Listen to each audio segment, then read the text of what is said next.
Hello, everyone. Welcome back to another episode of That's So Matthew. Today, I am so excited to have the one and only DJ Bob back again. Say hello. Hey, how are you, my friend?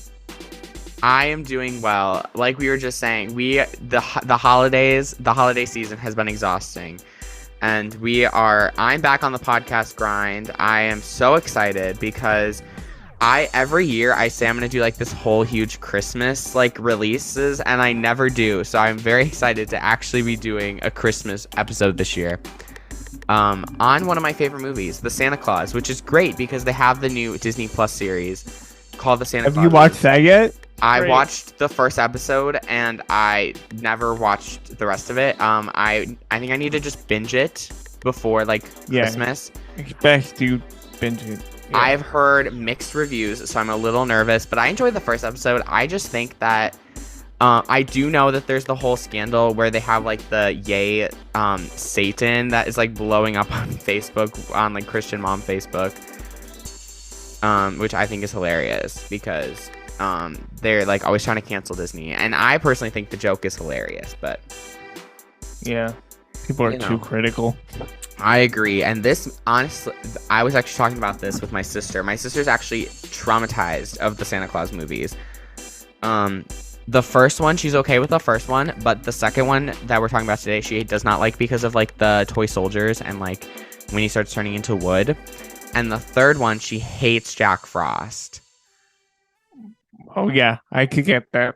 I get it too, but I also do love the third one. I also am a huge fan of Elizabeth Mitchell. She is just an icon. She's great in the new show, and of course these movies. I also loved her in Once Upon a Time. Yeah. Oh my gosh. I need to rewatch Once Upon a Time. I have so many things I want to do on break. That's just on my list. Yes. So right off the bat, I am actually going to start asking people this question more. Is there a specific reason that you picked to talk about this movie here on the podcast? Well, I just think this one epitomizes Christmas in the early 2000s for me because I was, let's see, what year was this? 2002, 3, something like that? Yeah, I think it was 2002. Like, yes, 2002. yeah, so I would have just turned 8 years old probably when I saw this. So I was right at the target audience where Disney Channel was promoting this like crazy, and Hilary Duff on the soundtrack and the credits. So it was right where it was everywhere for me. And I think it's, of course, the first one was the number one movie at the box office the week I was born. So this whole franchise kind of means a lot to me for multiple reasons. But this one is just fun. People say that they're kind of dumbing down the humor a little bit, but I think it's the more charming of the three. Oh yeah, for sure. It's definitely the most charming, and it's such a fun. All of them are super fun movies to watch. The specific reason I like this one is I just think it's like, so I love like the little villain plot line where like the evil Santa Claus man, it just basically is just like super, all of the villain plot lines and all of these are great. Like obviously Jack Frost it's a whole other world. I remember watching that at my grandma's house at a young age, and I was so terrified. I actually think that when I was younger, fun fact, I don't think I've ever said this on the podcast, the two Disney villains that I was most terrified of were the evil queen from Snow White and Jack Frost from the Santa Claus 3. I was so terrified. Like, I would be, like, so scared when I go to bed that they were just gonna, like, pop out from underneath my bed. I remember seeing the Santa Claus 3 in theaters. Like, that's how so vivid that is to me, too. I love it. Yeah, I vividly remember that one. This one, not so much, but like obviously every time I watch it, I just am like, oh my gosh. Right off, we can start with Tim Allen, Scott Calvin, Santa Claus, and Toy Santa. He is a triple threat in this movie. So Santa Claus, obviously, We Know Santa Claus. The whole plot of this movie is that he is being like de-santified to be turned back into Scott Calvin. Um, that's when he returns to his wife and then their daughter and their son. And his son gets in trouble for defacing the lockers, which kind of leads him to the school principal. Um, he's falling for her. And personally, my favorite part of this movie is when he's like goes up to Carol and he's like, in order to keep being Santa Claus, I have to find a Mrs. Claus, and that's like his proposal. Like I think that's so hilarious. Yeah. And she just like accepted it. Like honestly, like it was just a lot. Like personally, it would be so much for me to take in, but she's just so chill about it. And I guess for anyone who doesn't know, the Santa Claus premise is that this a new guy becomes Santa Claus like after the old one. And so that's how he becomes Santa. And in this movie, he just needs to like continue to be Santa. I also love in this movie like the council of the legendary figures, like the Mother Nature, Father Time, Cupid, Easter Bunny, Tooth Fairy, all of them. I love that. I have to admit, like the director of this movie, Michael Lembeck, is I believe this was his first film directing because he was an actor in the 70s. He was in the original Broadway cast of Grease when that so like him going right into this pre-established world is really remarkable and how well it's done. I love it. Oh yeah, it the thing is I love when I'm watching a franchise of movies where you cannot tell that there is a different director for almost every single one. And this franchise does not. I mean, some people may argue that the third one feels a little out of whack, but like this franchise in general is just a little wacky, Yeah. but in a good way. So Santa, I just love him. Tim Allen does a great job in this. It just it's super heartwarming too. It's a funny, wacky movie like the Toy Santa. Obviously, the toy soldiers are just absolutely it's whack, and I love it. And I can't not talk to you about this movie without mentioning past guest of my show, Spencer Breslin. Yes, honestly, the first thing at the beginning when the credits were going through and I saw Spencer Breslin, you were the first person that I thought of. I haven't talked to him in a while, but yeah, he had such good memories of shooting this film. He talked a lot about it in our episode, so if you could put it in the show notes, that Oh would be yes, totally. I'm gonna write myself a reminder because I need to stay organized. And I would totally encourage everyone to check out DJ Bob and all of the wonderful work you do over there. That'll also be linked below the Instagram too, so that they can get the full DJ Bob experience. yes. Um, Elizabeth Mitchell, Principal Karen Newman. So she's introduced as like this kind of like the principal. She's very uptight. She's all about the rules, and Scott's son broke the rules. So obviously that's kind of how they get brought together in the first place. And it's kind of they go on a couple dates. They go to the faculty Christmas party. She doesn't believe in Santa. And that's kind of like then at this party, this is when he presents everyone with the childhood gifts, and then they kiss under the mistletoe. Cute little win over love, a Christmas kiss. But then Charlie gets all upset about her dating her father. It's super interesting, but she does such a great job in this movie, and I also really love the third one for sure of like her performance, but this one, especially the marriage, is just so well done. Like I always saying, I grew up with all of them, but this movie in particular, I just remember this one coming out more, For and sure. it was right. Like they did a bit on Disney Movie Surfers about it. It's just one of the. I'm gonna say this many times. It's it's right up there with the first one. Like it's there's no ranking for these. They just stand on their own. Yeah, they really do. You can't. I feel like each one doesn't even compare to the other. You can't be like, oh well, I like that one better. Whereas Home Alone is like you can clearly tell, right? But well, obviously, Home Alone is. There. Those are all of them very interesting movies that continuously seem to be coming out every 2 years. Not sure how. Yeah, but It's just these movies are so timeless and so classic, especially like for my generation, because this like wasn't like I obviously was not born in 2002. So but like this was like they were like still popular and still relevant when I was a kid. Like my grandma would watch them with us every year, and my cousins, we would all watch them together. Like this was like the family tradition of the movies. yeah, and it's interesting too because I remember watching this one and Elf simultaneously. Oh, Yeah, love Elf. That is a true classic. yeah, turning 20 next year, which is absolutely bonkers. Yeah. Um,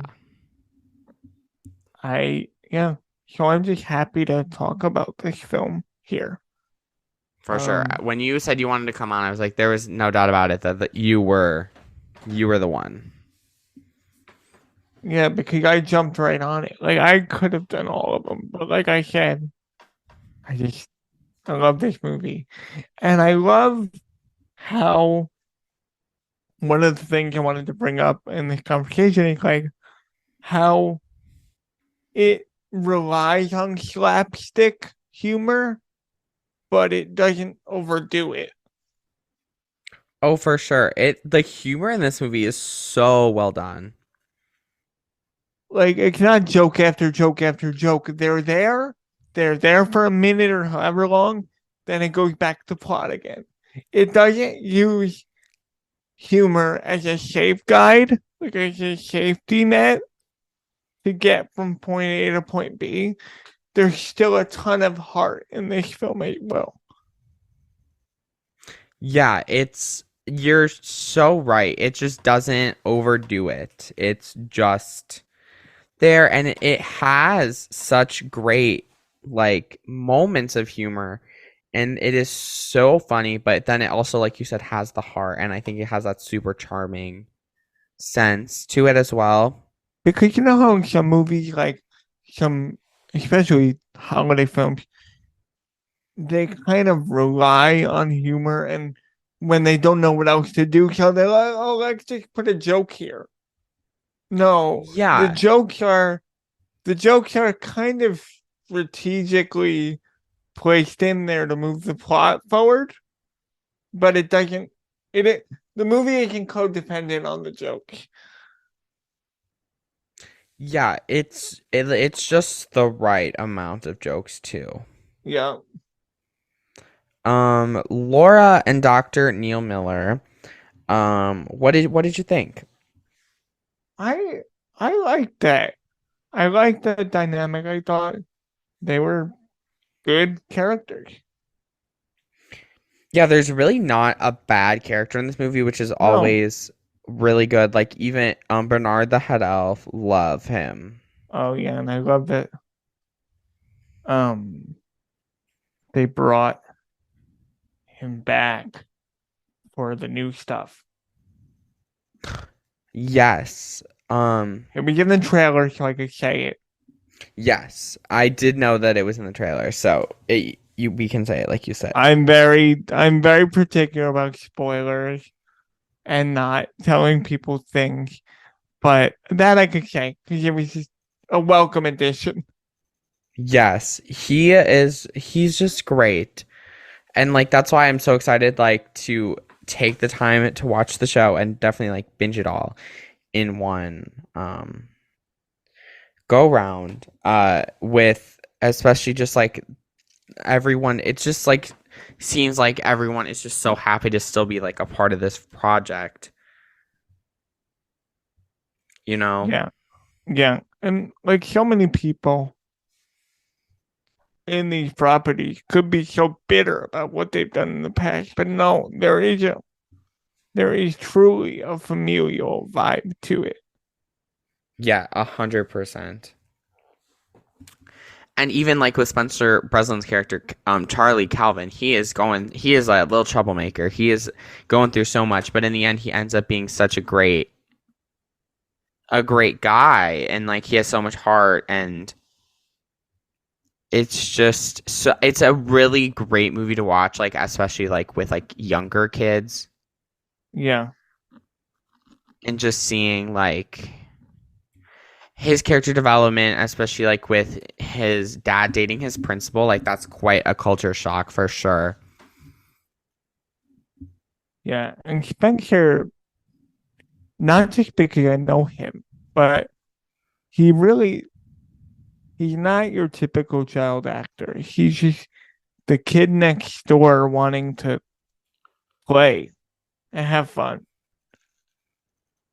Yeah, it's just he's just a kid. He's just living his life, and And and it's so interesting because after this movie, he did Cat in the Hat right after, and it it really there are a lot of parallels between just this fun-loving kid wanting to have fun, and he really enjoyed doing this stuff back then, and it was good to good to see because I hadn't seen this movie since I met him, so it's weird for me, you know. yeah, it's I could not even imagine. I especially because he's been such a great like friend of DJ Bob And and an like the advocate. pod. Yeah, he's truly been an advocate for what we do. And I loved seeing him in this again, now having that new lens. But yeah, Especially with this being in his younger age, one of his first films, like you had said. yeah. And, you know, I think he already knew what the Santa Claus movies were, but he did not expect the popularity of this movie and his character to have what it had. Yeah, this kind of feels almost like one of those franchises that as they were coming out and being released where they like were popular but they weren't like in their prime, and then like as time goes on they continue to become more iconic and kind of in that like the holiday classic. Yeah. And I feel like every generation, starting from, It's a Wonderful Life on, every generation has their Christmas movie that they could go to. And I say that the 2000s are made up of four Christmas movies, this being one of them. Elf, Love Actually, and The Polar Express. Oh, I love the Polar Express. Oh my gosh. And that one, I could have chosen that one too, because it is just that. I'm sorry if I'm going off on a tangent, Oh but no, you're so good because I love the Polar Express, so I'm here for it. yeah. But it's those movies like define the holiday genre. Oh, 100%. Because I feel like, and like, we neither of us were around for this, but do you know? Let me just give you a little bit of a history lesson as to why these movies are so successful. In 1990, when Home Alone came out, it was the first Christmas film with a kid at the core in the main cast carrying Wow. the movie. And then after that, everybody kind of followed suit. There was another movie called Jingle All the Way with Arnold Schwarzenegger and then no, the Santa Claus. But the thing about Home Alone is that the movie was in theaters from November to February. That is a huge long run. And that, of course, this movie did not get that home run, but that gave other studios the idea, like, oh, maybe we should do something like that. So that's why in 1994, Disney took Tim Allen, who was on Home Improvement at the time, and said, let's give him a Christmas vehicle. Let's give him a Christmas film. And then this whole genre of the family film at Christmas was kind of reintroduced. Yeah, because I feel like it's just become so like mainstream for holiday movies nowadays. Yeah. And this film is definitely one of them. I love it. I love it so much. Me too. I also love there's quite a span in the release of these movies, like quite a pretty big. So there's 7 years between the first one and the second one. Well, yeah, because like I said, when I was born, the first one was #1 in the box office. So you could say that I really grew up with these movies. You literally grew up with these movies. So when the second one came out, I was at the right age to kind of consume it properly. Yes, and like get that full picture for sure. The third one I remember vividly too because of the Aly and AJ song at the end of the movie. But oh, of course, I love Aly and AJ. I am an Aly and AJ stan. Yeah, 100%. And of course, and then this that in October of 2002, Hilary Duff releases a Christmas album, and they use her song from that album in this movie, the Santa Claus 2. So that was a great little tidbit there. I loved it. I love that song, and I love the cues in the end credits, I believe, right? Yes, I honestly love any time that like a Disney star is used for like a mainstream movie, like something like this. Yeah, and it's interesting because I have that Christmas album right here sitting on my desk. As I'm talking to you, I was digging through stuff and found it. But yeah, the soundtrack in this is so strong as well. And oh, I love the soundtrack so much. Yeah, like too. We've got Louis Armstrong, Chuck Berry, She Daisy, Hilary Duff, just such a Brenda Lee, like so many bops. Yeah, and aside from the songs in it, we need to talk about the score and how it carries the film along. I love the score in this film too. The scores, I love movie scores, and I just love listening to this score. It is such it's such a strong propeller of the story, and oh, I love a good movie score. I could talk for hours. Yeah, me too. And just the theme of this movie is so strong as well. It just really feels like the Santa Claus. Oh, absolutely. It really checks the world. And for those who hadn't seen it, it sort of reintroduces the world in a proper way. And yes. Yeah. And the other thing is you can watch these movies without, watching all of them, if that makes sense. But I feel like if you know that the movie Santa Claus 2, you're just gonna want to watch the first one or the third. Like, you're just gonna watch them in sequential order, because on a shelf it's 1, 2, and 3. Yeah, it does make sense though. So it all depends, really. It's standalone, really. You could do what you want with them. Yeah, for sure. Uh, yeah. I love this tangent, but I think we need to talk about the plot. Oh yeah, that's nice. Let's do that. Let's do that. So, like we said, it's been about 8 years since Scott Calvin decided to be Santa Claus. So there's another clause. So basically, the thing I love about this movie is each like thing is introduced as like a clause. And so now they need to find a Mrs. Claus. So he needs to get married before the next Christmas, or the clause will be broken and he will no longer be able to be Santa. In addition, Scott's son Charlie is on the naughty list, which is such a fun plot point. Like, the plot of this movie is done so well. Yep.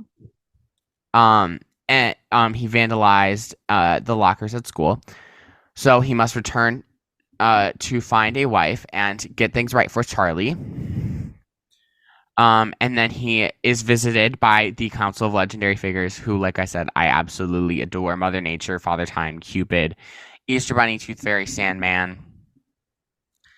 And so, but to cover for the absence of Santa Claus, Curtis creates a life-size Santa clone. Which I love that. I love that part of the story. Like, they really pulled out all the stops to kind of suspend disbelief and really almost poke fun at Christmas, but make it so tangible and digestible for kids. Oh, it is just perfect. It is done so well. Yeah. Yeah. Bernard plays along, he tells the other elves that Santa had a makeover, which is pretty interesting considering the look. Because the end of his contract is kind of going on, he undergoes the desanification process. He looks back like Scott Calvin, and he has limited amount of magic to help. He returns home to his former wife, and they face Carol Newman, who we know at the end goes on to be his wife. This is my favorite part when it starts to get so fun, is like when Toy Santa is starting to like boss people around. He's going too much by the rule book. He thinks everyone is naughty. It's so interesting. We've got the giant toy soldiers that he made himself to like give lumps of coal to the rest of the world. Because that's what they deserve. It's quite the this part of the movie was the part as a kid that I would always rewind because I was just so immersed in the world and the humor and all the fun stuff that went along with it. Yes, it is such a great it was just such a great addition, because it's such a great villain storyline. But again, you say villain, but we all fall in love with the villain by the end because you're invested in the story. You hate him, but you love him. Yeah, it's like it's the love to hate.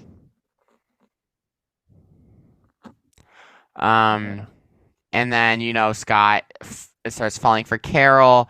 They go to the faculty Christmas party where she says that she used to believe in Santa, but then she stopped believing. That's when he, gives everyone their childhood gifts. He gives a gift with the last remnant of his magic. He wins her over, and then they kiss.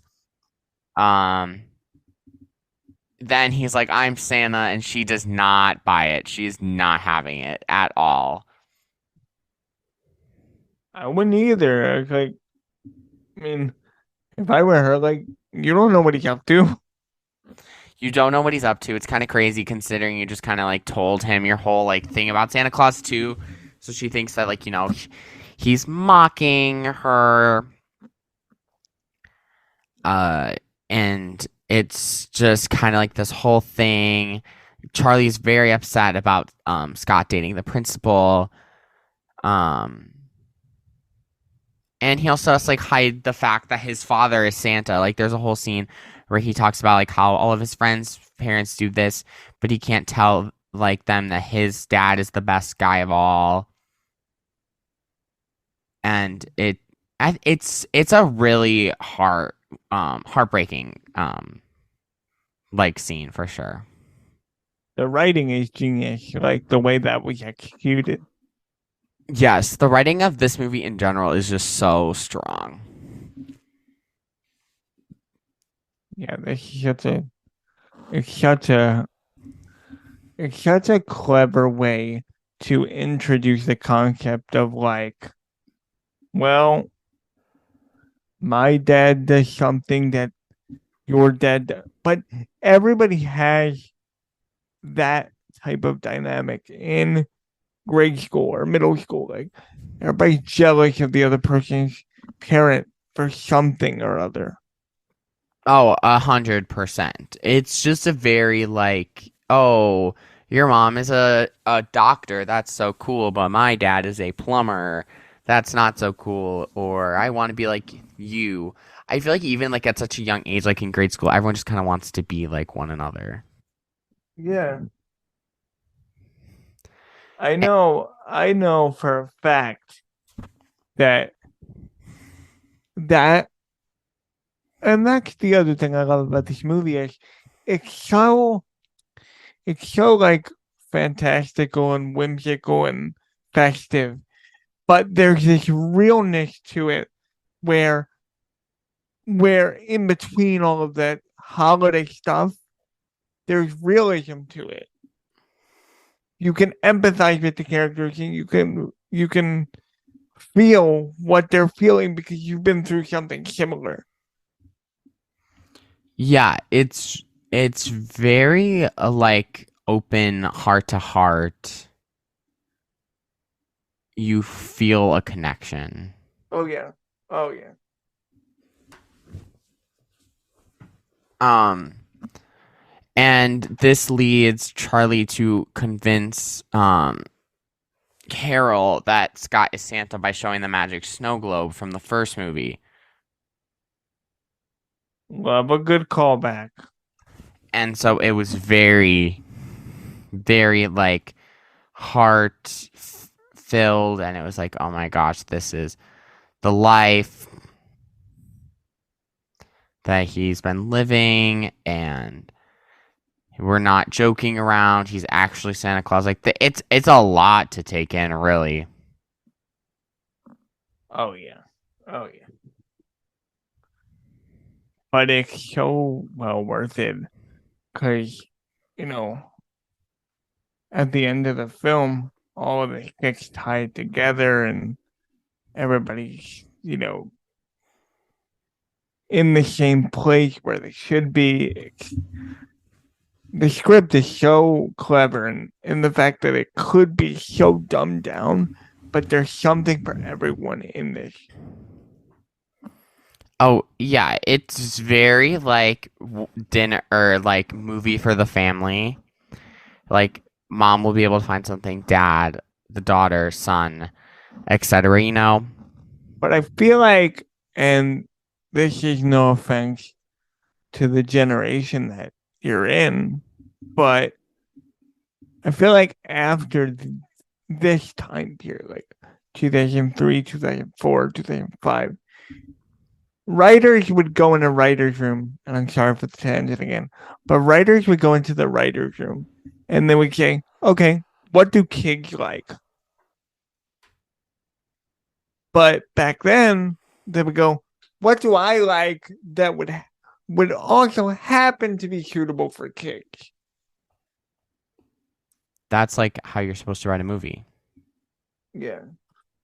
But if you look at more recent films, there isn't a lot of like, there's not a lot of give and take when it comes to the content. Yeah, I am not. I have not been watching as many of like the current movies for sure. I mean, I will, and this is a total derail, but it's Disney, so we could say Disenchanted. I have not seen it. I was so excited for it, and then I heard it was bad and never watched it. I'm gonna be critical right now. Do it. Too little, too late. Too little, too late. End of story. Same with Hocus Pocus 2. There were parts that I loved it about it, but you could tell when they're in it for the heart of it and when it's just a cash grab. And both of those were prime examples. But with the Santa Claus movies, although there were different people attached, the heart was there. Yeah, for sure. And they knew what they wanted to do. And I feel like even with like the new series, it still feels relevant. Yeah. Because they're making sure that it is. If Tim Allen sees something that he doesn't like, he'll say something to the higher ups or whoever need be. Yeah, and I will be the first to say I love Enchanted and I love Hocus Pocus, but I did not hear great things about either of the movies, and that really it there I am a huge fan of the first one, but you waited so long and it's not really relevant anymore. Now, I understand, but here's the thing. And there's a difference between a sequel and a remake. Oh I yes. don't mind a remake I don't mind them either. because one of my favorite remakes, I never saw the original, and it's the 1998 version of The Parent Trap. That's the version I know. Oh yeah, for sure. I didn't know it was a remake when I first saw it. Yeah, I feel like that's like such a normal thing. You don't always know. But this and the Disney Plus series for the Santa Claus is the best of both worlds because you get everything. But tangent It's okay. We've all been there. We've been five there. point 5.5. Yes, I'm counting. No, I'm kidding. But yeah, I mean, this movie is such quintessential Christmas to me, and I bet it is for you too. So, Oh yes. what else you got? Well, in the end, like I said, then well, we totally forget the whole like conflict towards the end is that he doesn't have enough magic to return, but then with the help from the Tooth Fairy, they get back. But then Toy Santa ties them up. Then they get there. Charlie and Carol get to the North Pole. Crazy. They've got the army of elves. Then they go to a snowball fight where they overthrow them, and then Toy Santa is defeated. Then Scott is like, "I need a Mrs. Claus." They get married. He transforms back into Santa Claus, and then basically Christmas is saved happily ever after. Yes, that is such a perfect ending because like everybody's banding together in the best sense of the word. It's just great. Yes, and I love at the end. He's like, it's time for a vacation. And then there's like a joke where he's like, "But let's not go anywhere tropical. You don't want to see me in a speedo." I thought that was so funny. Yep. That's genius writing. Super well done. But I mean, like I said, this would this is such this would be like if I was to write a Christmas movie, it would be similar to this, where we get a bit of everything for everyone. And I think these are the best, these are the roadmaps to get to a modern day Christmas film for families. Yes. You need to just kind of have that best of everything. Yeah. Don't dumb it down. Just write just write as you would for like almost an adult with there's some obvious do's and don'ts you can do, but don't dumb it down. Yeah, you just kind of need to have some fun. Yeah. Yeah, this movie, So overall, I honestly have to say 10 out of 10. oh yeah. I I think I think 9.5 just because the first one means a great deal to me. Like all of them are top tier. Like there's not I'm not gonna go 9.5 and then go the Mechanical 3, 2. Like that's not what I'm gonna do. But yeah, this one is like a 9.5 for me because it's familiarity is what sets it apart, I think. Yeah, it's just so recognizable. It's such a great time, such a fun time. And that's why I was so excited when you want to talk about it. And I had such a fun time. I love the fact that I watched this 2 times in a week. Hey, I don't think you need that. Yeah, I really enjoyed it. I loved watching it because again I hadn't seen it since I was a kid. Like it's been a long. I could tell you the first time I saw it. I rented it from the video store and I was enamored by it. But even before that, Disney Channel used to run behind the scenes promos for it, like every other commercial break that fall.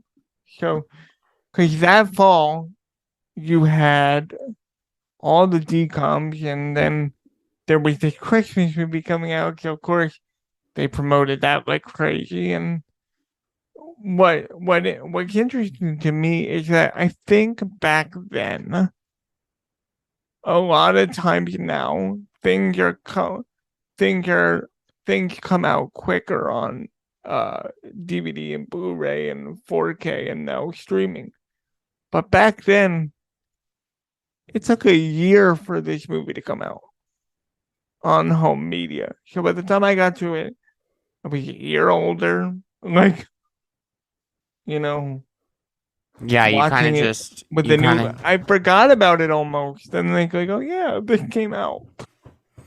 I definitely feel like that's how it is with a lot of like movies at this time, you know. Because it took them forever to release things back then. That's totally why. And even like as a kid, you're just revisiting it and you're, like you said, seeing it with a new lens and enjoying it again. Absolutely. Well, thank you so much for joining me on the podcast again. You know, you're always welcome here Of at That's So course. Matthew. Where can all the listeners check you out and, you know, listen to all your fun stuff, support you and the podcast? Well, I will say this. By the time this episode comes out, there will be a really fun interview I did with the cast of Snow Day for Paramount Plus. That Yes. that is a movie musical reimagining of the early 2000s classic Snow Day. Also, this movie, the Snow Day remake was directed by none other than Michael Lembeck, who directed the Santa Claus 2. I didn't get to talk to him, but I love his work in it, and I it's a nice tie-in to what we're talking about today. You can find that and all my other episodes as we're wrapping up our 12 our like 12th year of production. We're going into year 13, which is insane to even think about. And I'm so glad that you've been a part of it here and there too. Of course. Yes. That is so crazy. I can't even believe. Let's see. So 2023 will be the 4th year of That's So Matthew. So I feel you. Can't believe it. Yeah. Because when you're doing these episodes, you're kind of in a vacuum. Yes. and you don't know how people react. And then when you get feedback and you hear what people have to say, it makes it all worthwhile. Yes, it is just so great to hear what people have to say. I totally feel you. It's not even about numbers at this point. I think listener feedback is more telling than any number or statistic that I could ever receive. Listener feedback and support is what makes it worth it for me. Now, I have a question for you. Yes. If you were to be in a Santa Claus movie, would you be in this one, and why? Ooh. I'm not Which gonna lie. one would you want to be in? I'm terrified of Jack Frost, but I feel like the third one would be a fun time. Oh yeah. But this Well, one I do well, love. we'll I do get- love the Toy Santa and the waffle, or not the waffle. The why did I say waffle? The toy soldiers. You got waffles on the brain? Like what? I don't know. That was like such I a don't know. random, like I just said waffles out of nowhere. Maybe you do need to go to sleep after this podcast. I think so. I think I just need to get like an extra couple of hours of sleep before I go back to school tomorrow. Well, All right. Well, yes, I'm thank so you glad so to much. have been here. Thank you all so much for listening. You can follow me on Instagram, Twitter, TikTok, all the places at That's a Matthew. And I'll see you all in another episode again soon. Happy holidays.